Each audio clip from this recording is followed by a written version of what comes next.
Magandang hapon sa ating lahat mga kamagsasaka.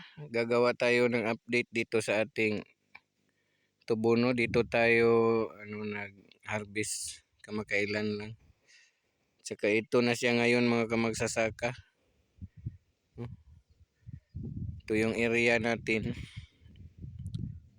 Galing dyan, yang nasa unahan, bagong tanim lang yan. Mga sa susunod na harvest masasama na yan.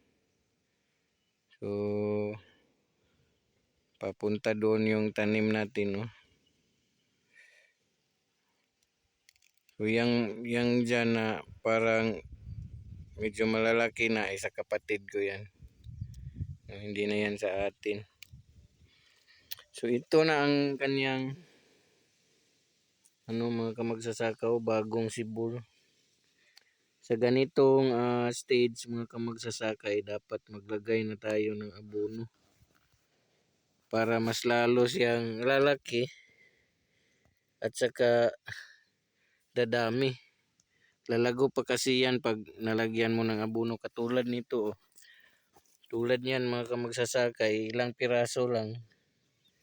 Pag nilagyan mo yan ng abono, dadami yan. Lalabas yung bagong sibol dyan pag naabunuhan na. Pero yun na nga, wala pang ulan. Hintay muna tayo ng ulan. Tayo ay manalangin sa ating Panginoon na sana ay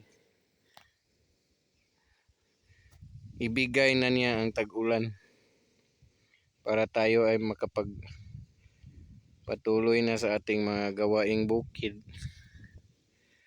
So yun lang muna mga kamagsasaka. Maraming salamat at paki-subscribe naman sa hindi pa nakasubscribe sa ating channel. Libre po yan.